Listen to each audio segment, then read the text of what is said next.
If you're interested in learning about careers but don't always have time, interviewing people 10-minute highlight shows are the solution.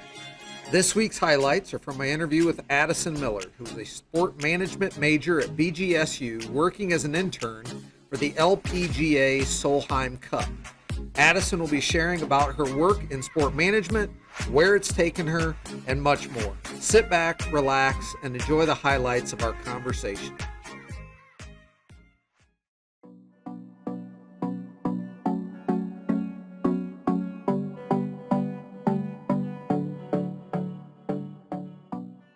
I will say that I did have a little bit of a rough go when I was a senior, trying to figure out where to go to college. It was always my dream to go to Florida State, and things fell through in April of my senior year. I had to restart, and I chose the University of Cincinnati. At the time, I was just not ready to go 3 hours away to a place that wasn't where I wanted to be. So I turned around on the way down to move in, and I applied to BG that same day, and I moved in 2 days later. At the time when I went to Bowling Green, I'd never even seen the campus. I didn't know who my roommate was. They asked if I wanted AC or no AC, and I was like, obviously, I want AC. So yeah, that's the only choice. Exactly. I do not want to live in a room with no AC. And I moved in, and everything has been great.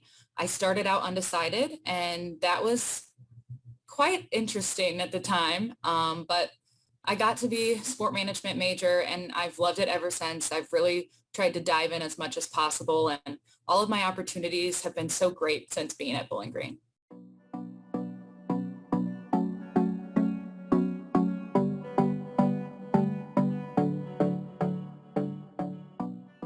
In sport management, it's not just one path. There's so many different options that you can choose from.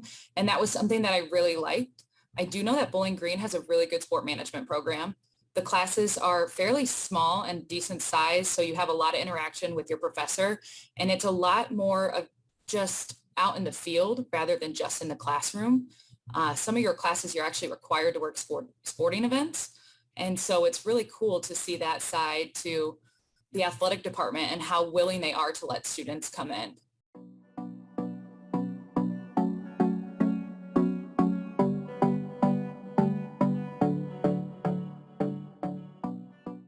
At the time, a lot of your professors would tell us all the time, they were like, if you're a junior or a senior with no experience, like, good luck. And that made me panic. So honestly, I got on LinkedIn, and I found so many alumni from Bowling Green that work, for example, at the University of Michigan. The director of their ticket operations, he actually took 6 BG students every year to work on home game days for football. So that was really cool. We got to work 3 hours before kickoff, and then we got to sit 50-yard line at every game. Wow. So yeah, it was quite the experience. And then I did get involved with Sport Management Alliance, which is a student organization on campus. And that was where I got to the Final Four. I volunteered with them for the Big Ten Fan Fest experience in Indianapolis, which was super fun. And then they had an interview process to go to the Final Four. And I know at the University of Michigan, I had an email. So that is how I ended up working track and field events. I found the event manager up there, and I contacted him. And then he let me come and work track and field.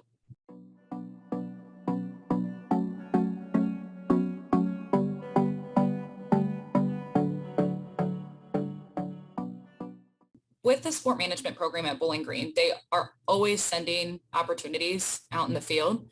And BG alumni is the tournament director of the Solheim Cup. So she had reached out to Bowling Green saying that they needed an intern. And I saw it in my email one day, and for some odd reason, normally I would read them. And this one, I was like, I need to apply for this one. So I did, and I was interviewed 3 times, and it was great. As a day-to-day, I started in March. I was 2 days a week, and now I'm full-time. And this is going to count as my capstone internship, which is my final project at Bowling Green.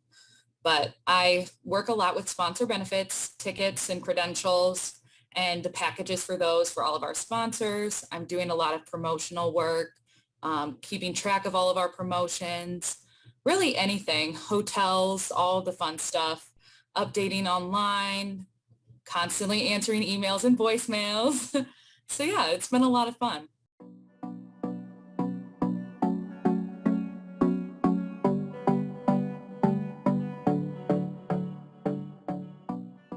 I was always somebody that's very interested in how somebody came to the spot that they were in. And so whenever I heard of somebody in sport management field, it didn't matter what path they took, whether they were in ticket offices or they did event and promotion, fan experience, anything. That was something that I really wanted to know how they got there and what they did to get there. And honestly, it might sound silly, but I just would reach out to them and I would create that connection. And I wouldn't just ask them for a job. I would ask them about their experience. And a lot of times that led into them offering me something from that. I do have a lot of connections through Bowling Green. I've talked to probably, I'd say 10 people in the last year that are Bowling Green grads in the sport management field. And I've just met them through LinkedIn or through opportunities on campus. But I do have some other people I met not through Bowling Green.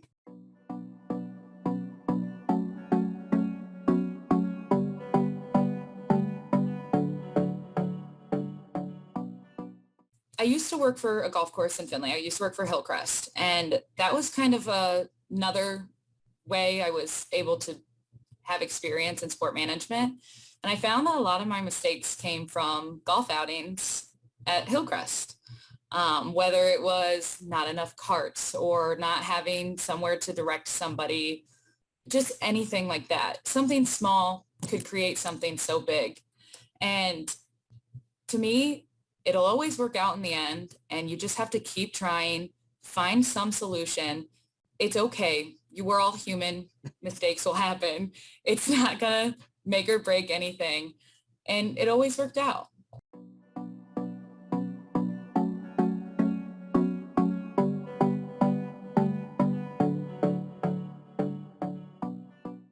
It's okay to not know what you want to do.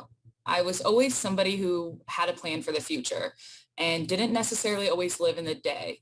And as I've gotten older and I've experienced more in college, it's really important to take the time to see where you are right now and to live in that moment and be okay not knowing what's next or where to go next, but know that you're going to get there and that every path you take will lead you to somewhere that you're meant to be.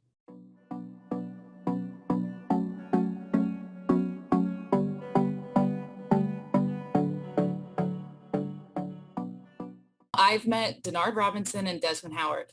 When I worked at the University of Michigan, we would work 5 different stations on home games. It just depended where they wanted to put you. And one day I was working with the incoming football recruits, and I would see where they would come and gather. Well, it was the Michigan Notre Dame game, and it was raining so bad.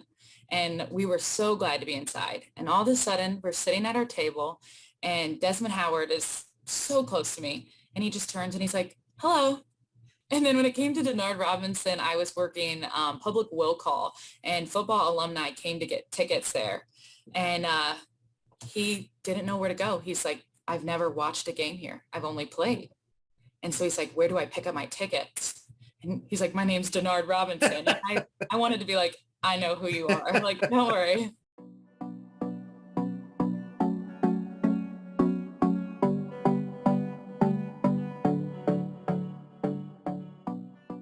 This might seem obvious to some, but it really wasn't to me.